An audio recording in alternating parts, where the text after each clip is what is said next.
ಚಿಕ್ಕಬಳ್ಳಾಪುರದ ಜನತೆ ನನ್ನನ್ನು ಆಶೀರ್ವದಿಸಿದಾಗೆ ನಮ್ಮ ಅಣ್ಣನಾದ ರಕ್ಷಾರಾಮಯ್ಯ ಅವರನ್ನು ಆಶೀರ್ವದಿಸಿದೆ ಅಂತ ನಿಮ್ಮನ್ನ ಕೈಯ ಮುಗಿದು ಕೇಳ್ಬೋದು. ಎಲ್ರಿಗೂ ನಮಸ್ಕರಿಸ್ತಾ ಪಕ್ಷ ಇವತ್ತು ರಕ್ಷಾರಾಮಯ್ಯ ಅವ್ರನ್ನ ಅಭ್ಯರ್ಥಿಯನ್ನ ಮಾಡಿದೆ.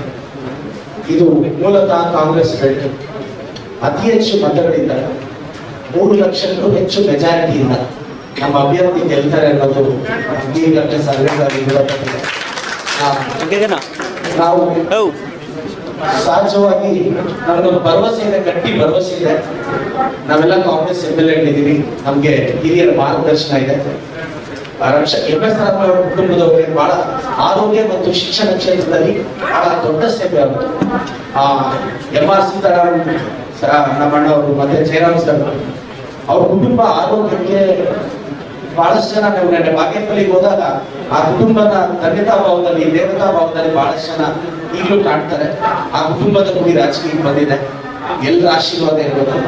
ಮತ್ತೆ ವಿಶೇಷವಾಗಿ ಬಹಳಷ್ಟು ಜನ ಹಿರಿಯರು ನನಗೆ ಬೆಂಬಲ ಸೂಚಿಸ್ತಿದ್ದಾರೆ. ನಾನು ವಿಶೇಷವಾಗಿ ನನಗೆ ಪರ್ಸನಲಿ ಬಹಳ ಇನ್ಸ್ಪಿರೇಷನ್, ನಾನು ತುಂಬಾ ಇಷ್ಟಪಡತಕ್ಕಂಥ KP ಬಚ್ಚೇಗೌಡ ಸಾಹೇಬರು ನಿನ್ನೆ ನಮಗೆ ಸೇರಿದ್ರು. ನಾಳೆ ಅವರ ಅಧಿಕೃತವಾಗಿ ಪಕ್ಷದ ಕಚೇರಿ ಸೇರ್ತಿದ್ದಾರೆ.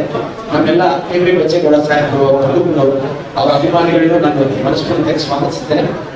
ಚಿಕ್ಕಬಳ್ಳಾಪುರದ ಜನತೆ ನನ್ನನ್ನು ಆಶೀರ್ವದಿಸಿದಾಗೆ ನಮ್ಮ ಅಣ್ಣನಾದ ರಕ್ಷಾರಾಮಯ್ಯ ಅವರನ್ನು ಆಶೀರ್ವದಿಸಿದೆ ಅಂತ ನಿಮ್ಮನ್ನ ಕೈಯ ಮುಗಿದು ಕೇಳ್ಬೋದು.